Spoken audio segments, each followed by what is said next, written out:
Like what we do? Support the channel by becoming a Patreon member. Link is in the description below. Thank you as always, and please enjoy the story. Since I found you dressed in your sister's clothes, I've been desperate to tell you something. Nathan coming over wasn't something I'd normally get this worried about. Being my best friend for many years, we'd hung out on weekend nights countless times. After what happened and what I told him last weekend, this time it felt massive to me and felt so very important. It's making me really nervous, like I'm going to do or say something stupid to scare him away. The weight of my secret love for him had been weighing me down for years. I know they say you can't help who you fall for, but after finding out about Sonya, I'd been really hoping there might be a chance he could love me back. After that crazy weekend, I had a feeling it could be. Those kisses we shared, so amazing. However, I'm still feeling tense. I think what's making me worry the most is that we haven't properly hung out since that night at the cabin. Sure, we'd hung out as normal at school, but it's not been like we usually would. Nathan's really hit it off with Lara, and I can see how positive that friendship is for him. I guess I can't moan about them spending time together. I don't know anything about female clothing, or girls in general. Matthew! I hear my mother below from downstairs. Quickly standing and checking my reflection in the mirror, I rush to open my bedroom door. Yeah? I shout back as my heart starts beating faster. I know what that means. Nathan has arrived. Nathan's here, she shouts back. Are you decent? Do you want me to send him up? Feeling a knot in my throat, my breathing becomes heavy. I can't believe Nathan is making me feel this nervous. Send him up, I call back. No reply back from Mom, but I hear Nathan's small footsteps coming up the stairs. My head still poking out the door, I wait for him to appear. Hey, I nervously mumble as he stands at the top of the stairs. Opening out my body and pushing back the door, I can't bring myself to look at him as he walks over. Hi, he responds as he walks past me into my room. Wearing just a plain pair of shorts and a t-shirt, I could tell he hadn't put much effort into his outfit. You okay? I ask him, gently shutting the door behind me. Watching him perch himself on the side of my bed, he looks up at me and gently nods. As his eyes meet mine, I feel my face go bright red. Did you have a nice time with Lara today? I ask, awkwardly standing and rubbing my arm. I did, he replies with a small smile. She plucked my eyebrows. Leaning towards me, he swipes away some of his hair and shows me his face. Do you think people will notice? He questions, running his finger across one. I didn't want to worry him, but they do look pretty feminine. Still, if he's happy, I'm happy. No, I don't think anyone will notice. I eventually answer as he leans back and looks away. Moving over to sit next to him on the bed, I place my hand on his knee. We don't look at each other at that moment. I could feel my heart thumping away. I think you're cute, no matter what, I say, wanting to build him up and maybe kiss him. Nathan doesn't say anything. I feel him shift uncomfortably. That's sweet, he mutters, shifting up in the bed away from me. Maybe don't say that too loud. Jade's room is just there and she will hear you. Feeling the heat of embarrassment on my face, I scooch up next to him, taking my hand from his knee. I push my body tight against his. As Nathan turns his face to look at me and what I'm doing, I gently surprise him with a peck on his soft lips. Leaving my face close to his, I feel him exhale. My lips quiver as I await his kiss in return. I'm left disappointed. He doesn't kiss me back. He just moves away and looks down at the floor. Not here, Nathan whispers, folding his arms. Someone could see us. Sorry, I instantly reply, rubbing my hands nervously. It's just I haven't seen you much recently. Nathan looks over at me and frowns. Dude, he grumbles, giving me a confused look. We see each other at school. As I open my mouth to answer, we both jump as my bedroom door swings wide open. As Jade pokes her head into my room, I feel a small bit of relief she hadn't done that moments before when I was trying to kiss him. That really would have outed us both. Matt, she barks obnoxiously, standing in my bedroom doorway with a stupid look on her face. Mom wants to know if you guys want any drinks. No, Jade, I whine at her. Get out.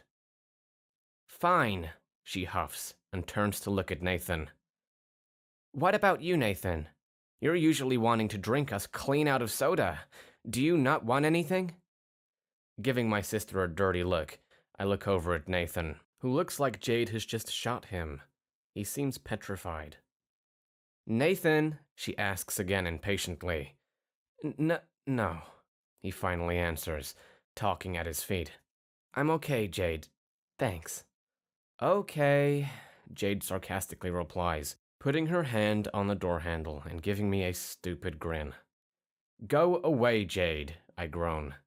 Staring me down, her silly grin soon turns to daggers. So rude, she gripes, half closing the door and half standing in the doorway. I hope you don't talk to Sonya like that. The mention of Sonya makes us both flinch. I feel my heart pounding like crazy and my face going brighter red than before. Oh, Jake continues, opening the door again and pointing at my face. Is that a sore subject? Should I not bring up this mysterious girl we are all yet to meet? I can't help but look down at the floor. So uncomfortable, and having Nathan in the room made it even worse. Do you know about this Sonya girl, Nathan? Jade questions. Slowly looking up, I see Nathan shaking his head, but not saying a word. I then quickly turn my head to look at Jade's reaction. She looks confused.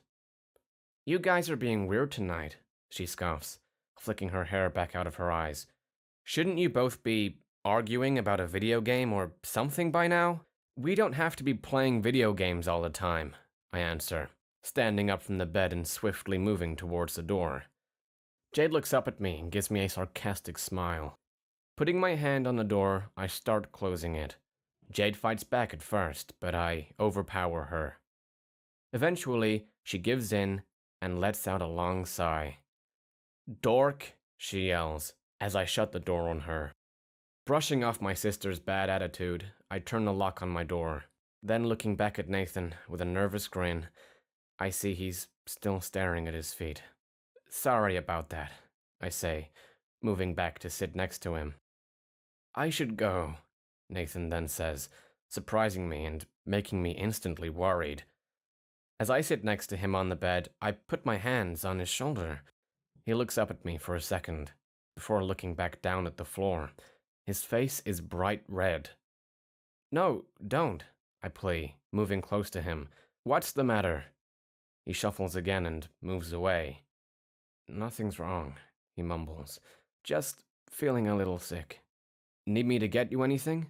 I ask, moving my hand that's on his shoulder and running it through his thick black hair.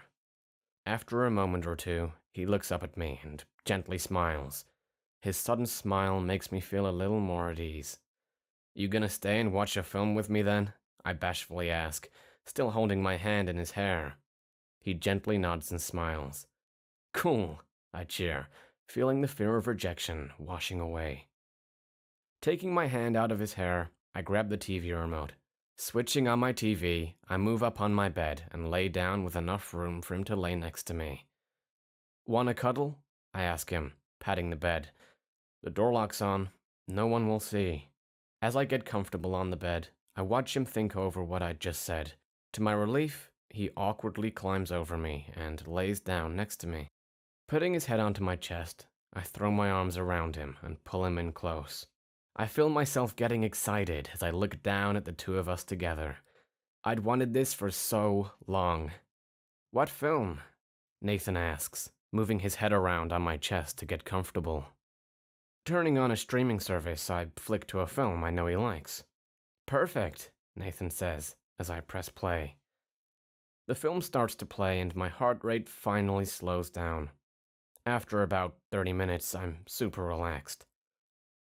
"Matt," Nathan whispers out of the blue, still looking at the TV. "I'm so sorry that Barry and his stupid gang have been picking on you all this week. I hate it." Just as I'd calmed down, he brings back the worry. It had been hard with them threatening me all week. It was worth it, but after Lara told us not to say anything, we'd all kinda just had to get on with it. "Don't worry, Nath," I casually remark, not wanting to show how frustrating it is. "It's worth it." Nathan slides his head back to look up at me. He gives me the biggest, cutest smile. "It means a lot," he whispers. I smile back at his adorable face. Then, out of nowhere, Nathan sits up and reaches into his pocket to look at his phone. I look at him with curiosity as he swipes open his phone and studies the screen intently. His expressions make me a little worried. "I've gotta go," he says, quickly sliding his phone into his pocket. "Why?" I question, feeling frustrated as he clambers over me and gets off the bed. "Lara wants me to call her," he replies, moving towards the bedroom door. I sit up and frown at him. "Just call her from here," I tell him, wondering why he has to leave.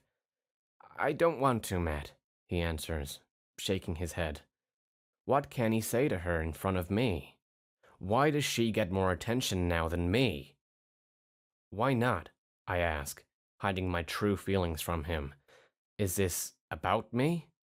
Is that why you're running off like this?" "No," Nathan instantly answers, almost like he's annoyed I've asked. "I will just see you later, okay?" Not wanting to show my frustration, I look away from him. I hear him frantically unlock the door and open it. "See you later, Matt," he says softly. "Bye," I flippantly reply, gritting my teeth. "Tell Lara I said hello," I continue with a sarcastic tone. Not saying another word, he gently closes the door. Letting out a long sigh as I sit alone in my room, I can't believe he's just ditched me like that for Lara.